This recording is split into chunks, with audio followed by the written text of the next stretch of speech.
Hallelujah. तो बीच बीच में कुछ दिनों तक मैं नहीं था, पर सबसे पहली बात है कि कुछ बीमारी की दौर से गुजरना पड़ा, तो मैं परमेश्वर को कोटि कोटि धन्यवाद देता हूँ कि उसने मुझे चंगाई दी और आज फिर से आपके सामने खड़ा किया और उपस्थित किया। और आप लोगों ने विशेष करके सभी लोगों ने जो मेरे लिए उपवास की, प्रार्थना की, आप सभी लोगों का दिल से धन्यवाद। आमीन, हालेलुया। तो आइए अभी वचन में जाने से पहले हम प्रार्थना करेंगे। Thank you Jesus. पिता परमेश्वर, जैसे भजन संहिता रचने वाला कहता है कि open thou the eyes of my understanding that I may behold the wondrous things out of the law. तू मेरे मन की आंखें खोल ताकि तेरे वचन में से अद्भुत बातें मैं सीख जाऊं। और तेरा वचन ये भी कहता है कि the entrance of the word gives light. जब तेरा वचन हमारे अंदर जाता है तो हमें प्रकाश मिलता है। प्रभु जी, आज तो हमारी आंखें खोल और हमें प्रकाश मिलने दे, ऐसी प्रार्थना मैं करता हूँ और आगे का समय तेरे हाथ में सौंप देता हूँ। यीशु के नाम से मांगता हूँ, आमीन। तो पिछले कुछ दिनों से हम यीशु के लहू के ऊपर, यीशु के खून के ऊपर, यीशु का जो रक्त है वो हमारे लिए क्या क्या करता है उसके विषय में हम देख रहे थे पिछले कुछ दिनों से। मैं उसी विषय को लेके आगे चलूँगा। आपने उसके ऊपर काफ़ी वचन सुना है, कम से कम 8 पॉइंट्स आपने उसके ऊपर सुने हैं। तो आज थोड़ा हम आगे जाएंगे और देखेंगे। तो सभी लोग अच्छी रीति से जानते हैं कि यीशु के खून का महत्व, यीशु के लहू का महत्व, जहाँ हमारे जीवन में पाप आता है वहाँ ज़्यादा काम करता है। ये बात तो सही है। तो सबसे पहली बात है, थोड़ा हम देखेंगे कि जब हम पाप करते हैं, पाप तो सभी लोग करते हैं, आज का हमारा विषय पाप का नहीं, इसलिए हम नहीं जाएंगे। पाप जो है, जब हम पाप करते हैं तो क्या होता है, परमेश्वर के साथ हमारी संगति टूट जाती है, क्योंकि परमेश्वर पवित्र है, परमेश्वर धार्मिक है, परमेश्वर प्रकाश है। और जब हम पाप करते हैं तो हमारी अधार्मिकता, अपवित्रता, गंदगी, अंधकार परमेश्वर के साथ फेलोशिप यानी कि संगति नहीं कर सकता। तो क्या हो जाता है, संगति टूट जाती है। तो क्या हो जाता है, अलगाव आ जाता है। उसका अर्थ क्या है, दूरी आ जाती है। परमेश्वर के और हमारे रिश्ते के बीच में क्या हो जाता है, दूरी आ जाती है। दूसरी बात, जब पाप हम करते हैं हमारे मन में अंदर हमारी शांति ढल जाती है, और ढलनी चाहिए। अगर नहीं ढलती है पाप करने के बाद तो बहुत बड़ा खतरा है। फिर जब हम पाप करते हैं तो अंदर डिस्टर्ब हो जाता है, शांति निकल जाती है अंदर से। कैसा अजीब सा लगता है जब हम पाप करते हैं तो उसका अर्थ क्या है, अंदर हमारे अपराध बोध ग्रस्त भावना आती है, जिसको अंग्रेजी में गिल्टी कॉन्शियस बोलते हैं। अपराध बोध ग्रस्त भावना आती है हमारे अंदर। परमेश्वर से संगति दूर हो गई, परमेश्वर से हम दूर हो गए, मन में भी अशांति और अपराध बोध ग्रस्त भावना आई। और तीसरी बात है, पाप क्या करता है मैं आपको बता रहा हूं। तीसरी बात है शैतान, जिसके अनेक नाम है, उसमें से एक नाम यह है एक्यूजर ऑफ द ब्रदरन, भाइयों को दोष देने वाला। शैतान का नाम क्या है, भाइयों को दोष देने वाला। काम क्या है उसका, दोष देना। अब जब आप पाप करते हैं तो उसके हाथ में तो सब चीजें आ ही जाती है, तो वो आपको दोष देता है। देख तूने पाप किया है, देख तूने गड़बड़ की है, देख ये बहुत बड़ी चीज है। तो परमेश्वर से अलगाव या दूरी, मन में अपराध बोध ग्रस्त भावना, और शैतान जो है हमें दोष लगाता है। यीशु का लहू तीनों चीजों के ऊपर काम करता है। हम थोड़ा गहराई में जाएंगे और अभी देखेंगे, मगर मैं आपको ये एक बात बताना चाहता हूं कि यीशु का जो लहू है, सभी लोग बोलते हैं, जब मैं पूछता हूं किसी से यीशु का लहू क्या करता है, हमारे पापों की क्षमा करता है, लोगों ने जैसे बाय हार्ट रट दिया है वो। ये बात तो सही है, ये बात बराबर भी है, मगर उससे बढ़कर एक बात मैं आपको आज बताने जा रहा हूं। यीशु का लहू आपके पापों की क्षमा करता है, और उसके मार खाने से, उसके कोड़े खाने से हमें चंगाई मिल गई है। ये लोग वचन तो फटाफट बोलते, पर सबसे पहली बात है, यीशु का लहू जो है वो प्राथमिक तौर पर, मुख्य रूप से, प्रथमतः आदमी के लिए नहीं, परमेश्वर के लिए बहाया गया।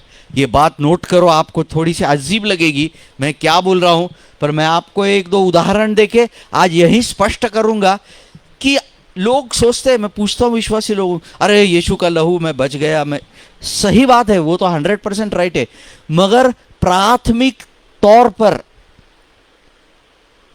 प्रथमतः या फिर मुख्यतः यीशु का जो लहू है वो परमेश्वर के लिए बहाया गया है। यह बात को समझना अत्यंत जरूरी है। Blood is primarily for God. Yeshu का लहू है जो परमेश्वर के लिए है मुख्य करके। कैसे, मैं आपको समझा देता हूं। पहली बात यह है कि यीशु के लहू का महत्व, जब हम पाप करते हैं तो क्या हो जाता है, परमेश्वर के विरोध में हम पाप करते हैं तो क्या हो जाता है, परमेश्वर गुस्से में आ जाता है।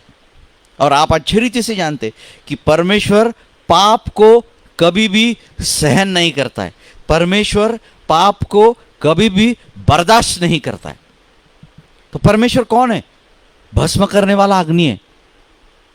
और अगर हम पाप करेंगे तो आपको क्या लगता है, परमेश्वर आपके पाप को नजरअंदाज कर देगा, दुर्लक्षित करेगा? बिल्कुल नहीं, वो किसी को नहीं छोड़ेगा परमेश्वर।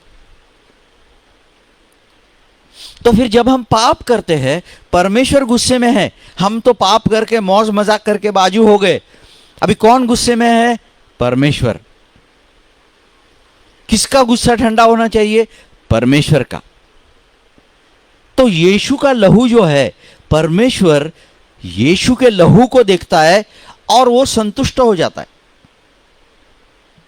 वो कहता है, वो प्रसन्न हो जाता है, बोलता है परमेश्वर कि यीशु का लहू ये सारे दुनिया के पापों के लिए काफी है, मैं इससे संतुष्ट हूं, ये अर्पण से, ये पाप बलि से मैं संतुष्ट हूं, और हमारे पापों की क्षमा होती है।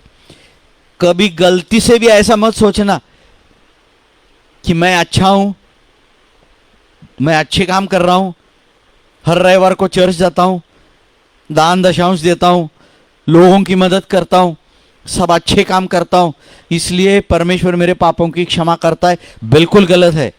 परमेश्वर यीशु के लहू को देखता है, प्रसन्न हो जाता है, संतुष्ट हो जाता है उस अर्पण से, और हमारे पापों की क्षमा हो।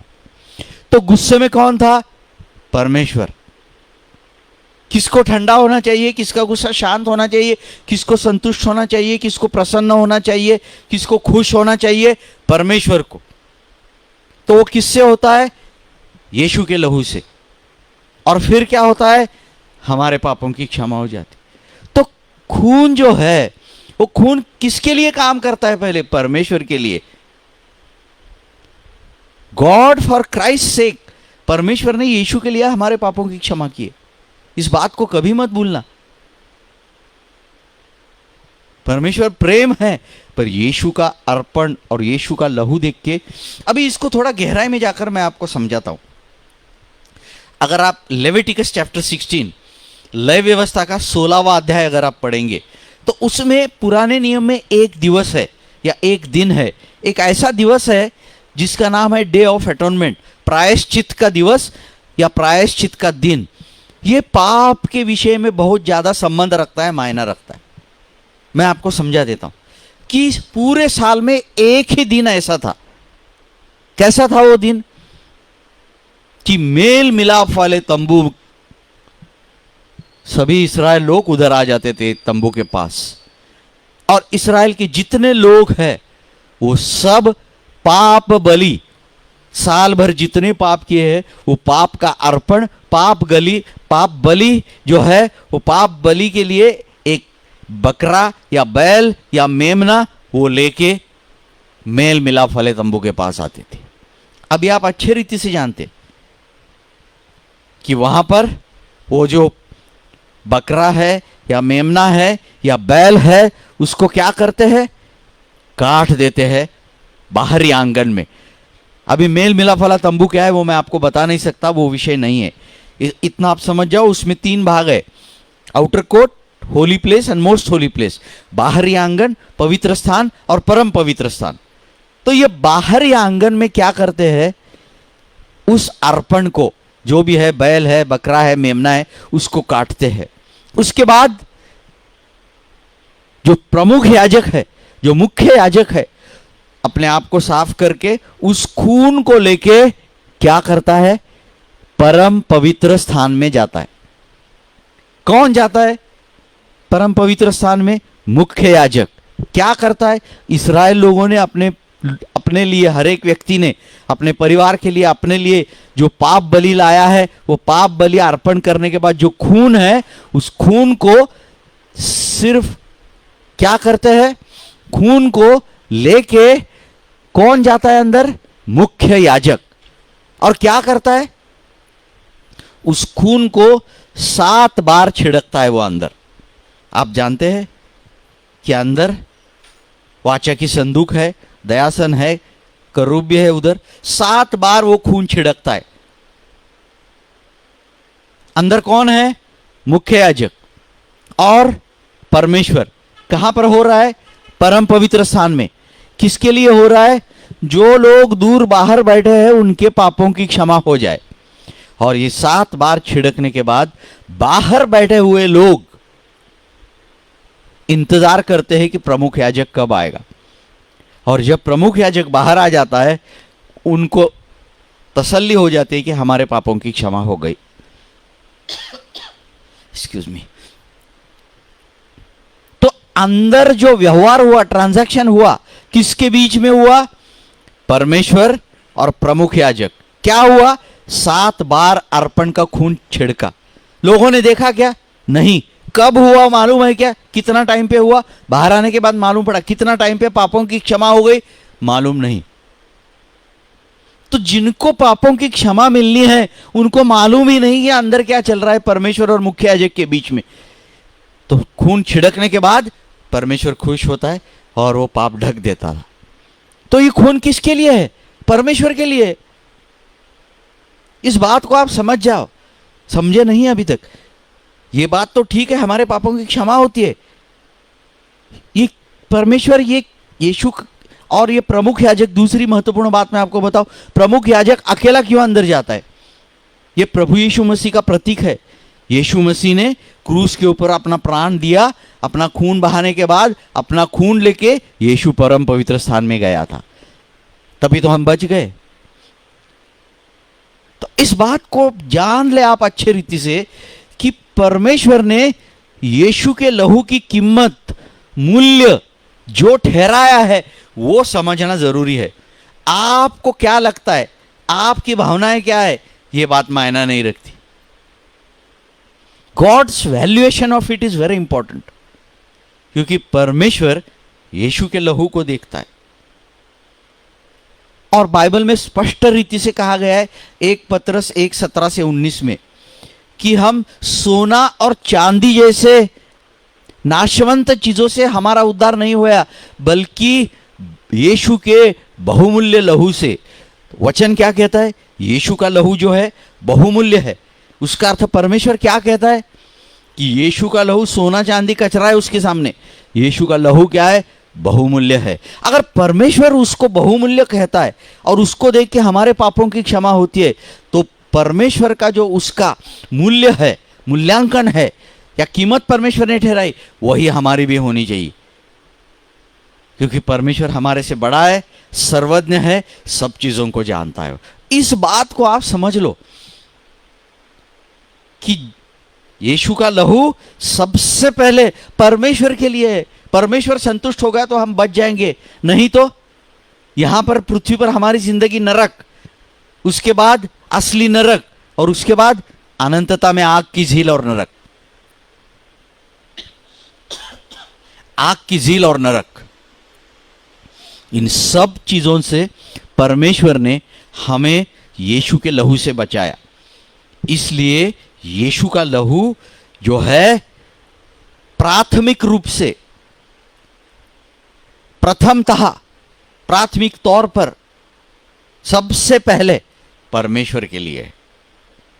एक और उदाहरण देता हूं, तब आपकी समझ में आएगा कि मैं क्या बोल रहा हूं।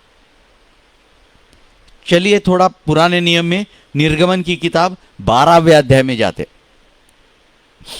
इस्राएल के लोग मिस्री लोगों के दास्य में थे, और एक दिन ऐसा आ गया कि परमेश्वर ने कहा कि अभी मैं तुम लोगों को दास्यता से या गुलामगिरी से स्वतंत्र करूंगा, छुड़ाऊंगा।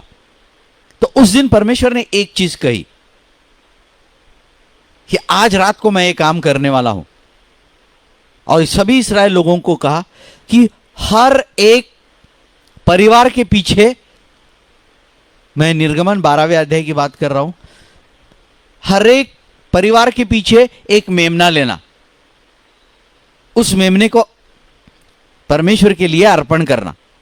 अर्पण करने के बाद उसका जो खून है, वो खून जिस घर में तुम रहते हो, जिसका दरवाजा है, दरवाजा के जो बाहर की पट्टियां हैं और अलंग है, उसके ऊपर लगाना।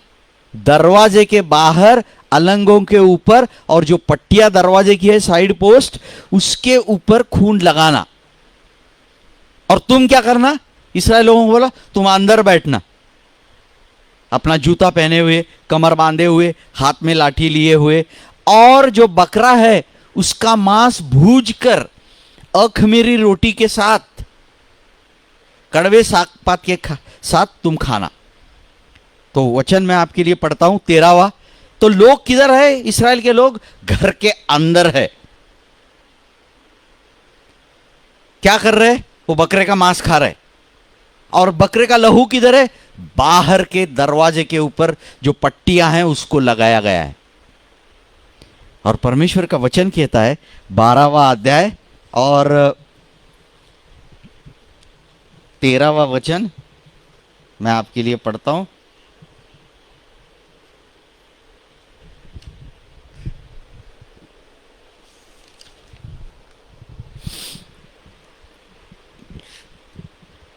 पर जब मैं खून को देखूंगा, मैं आगे जाऊंगा।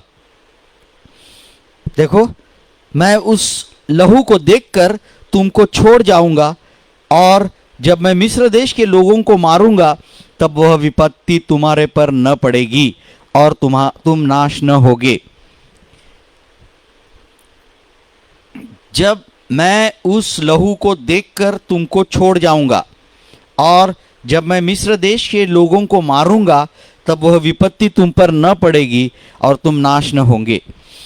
परमेश्वर ने क्या कहा था उस दिन रात को? परमेश्वर ने कहा कि मैं पूरे मिस्र देश में घूमकर उनके पहलौठे और जो है लोग, उनको मैं मार डालूंगा, पर जब मैं खून को देखूंगा तो तुम्हारे ऊपर विपत्ति नहीं पड़ेगी, तुम बच जाओगे। अब यहां पर भी आप देखिए, वो खून किधर लगाया था? दरवाजे के बाहर की जो पट्टियां है और अलंगों के ऊपर लगाया था। और अंदर इस्राएल के लोग क्या कर रहे थे? मांस भूजकर अखमीरी रोटी के साथ खा रहे थे। तो मांस लोगों ने खाया, पर खून परमेश्वर ने देखा, इस्राएल के लोग बच गए। ये बड़ी महत्वपूर्ण बात है। मैं आपने 2 उदाहरण आपको दिए कि लहू जो है वो प्राथमिक तौर पर परमेश्वर के लिए है, हमारे लिए नहीं। वो खुश होता है और हमारे पापों की क्षमा होती है। तो हम गलती से उल्टा कर देते हैं, सबको लगता है कि वो लहू मेरे लिए है, लहू के कारण बच गया। परमेश्वर यीशु के लहू को देखता है, आपके पापों की क्षमा कर देता है। आमीन, हालेलुया। इस बात को समझना अत्यंत आवश्यक है। तो मेरा यह कहना है कि ये जो परमेश्वर है, खून ही क्यों चाहता है? क्योंकि there is life in blood. Bible में लिखा है इब्रानियों की पत्री में, blood by the reason of life. खून में जीवन है, इसलिए परमेश्वर खून का अर्पण ग्रहण करता है। उससे क्या हो जाता है? जब हम यीशु के लहू का, खून का या रक्त का अर्पण, परमेश्वर की जो धार्मिकता है उसको संतुष्ट कर दिया, परमेश्वर प्रसन्न हो गया। तो इसीलिए परमेश्वर प्रसन्न हो जाना, उसकी धार्मिकता, उसकी पवित्रता पूरी हो जाना, हमें क्या लगता है ये बात मायना नहीं रखती। आपको ऐसा लगता है उसका कुछ यहाँ पर संबंध नहीं है। परमेश्वर संतुष्ट है, परमेश्वर प्रसन्न है, परमेश्वर खुश हो गया, परमेश्वर ने यीशु के लहू का अर्पण ग्रहण किया। ये बात सबसे बड़ी है और ये सबसे महत्वपूर्ण है। क्यों? क्योंकि परमेश्वर यीशु के लहू को देखकर हमारे पापों की क्षमा करता है, डायरेक्टली हमारे पापों की क्षमा नहीं करता है। तो सबसे पहली बात, परमेश्वर और हमारे बीच में यीशु का लहू है।